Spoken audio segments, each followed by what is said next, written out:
Oh, hey there. What's up, everybody? It's DisThunder, and today, what do you say we take a look at the Mezco Toys 112 Collective Rumble Society Olumu Rook exclusive figure. Rook was exclusive to the early MezCon, or RumbleCon. That's right, we call it RumbleCon back in, was that February? It feels like a billion years ago already. But of the two exclusives, he was the one that kind of caught my eye, sort of a Krieg 13 take on Darth Vader.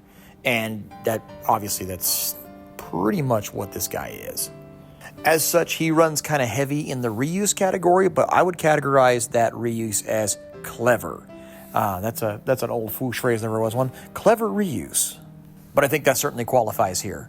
As far as reviews go, that means this is a figure that really, with the exception of a helmet and a head and some paint variations, I've basically reviewed this guy in triplicate individually parts-wise. Again, that's not a bad thing. I just want to kind of give you an idea of what we're looking at here. Now, as far as the character goes, he does come with a comic book that does raise more questions than it answers, which is kind of the running theme with Rumble Society stuff. But I get the gist that the Rooks, if that's the faction name, is a third faction in this, along with the Void and the Krieg. And this third faction seems to have some Elder God connections. And it appears that Olumu Rook actually hunts down Krieg as well as Void agents. And it's kind of funny because I don't want to spoil any of the quirky, weird stuff in the comic because I thought it was kind of fun. But on the other hand, I kind of want to tell you guys to read the comics so you see my dilemma as far as telling you background on a character that I have about 20 pages of information on. And most of those pages are pretty pictures. One thing I can tell you about just figure-wise is how big he is. And he is a little bit bigger than your standard Krieg. He has maybe a new torso, lower torso, I would think, or maybe legs that are different from the standard Krieg.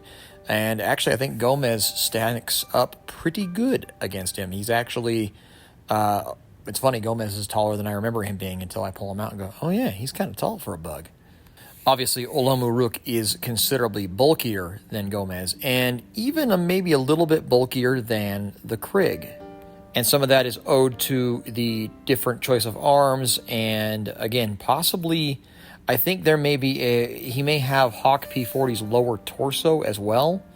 I haven't taken one apart, so I couldn't be 100% on that.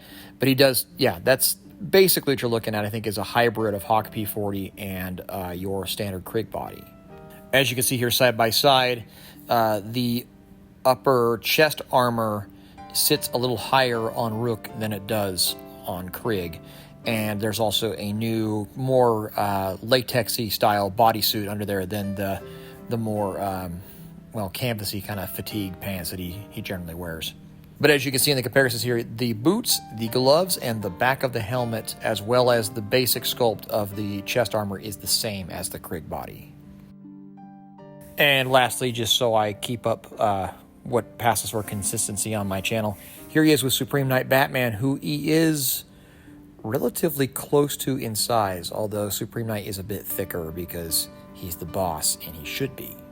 So as I've been basically hinting at for the last 3 minutes, this is essentially a Krieg body with a Hawk P40 shoulders, arms, and possibly torso, maybe lower legs too.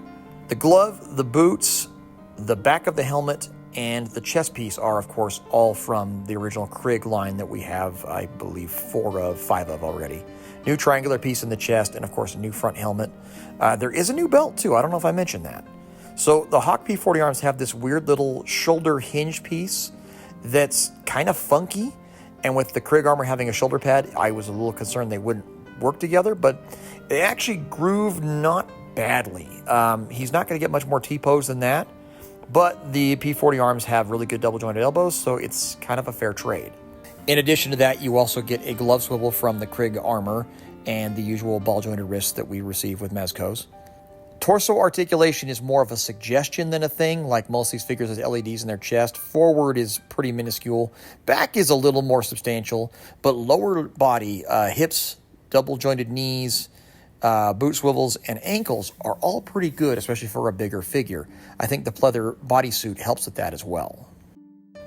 Like the other Krieg figures, the LED switch is hidden under a panel on the back of his armor.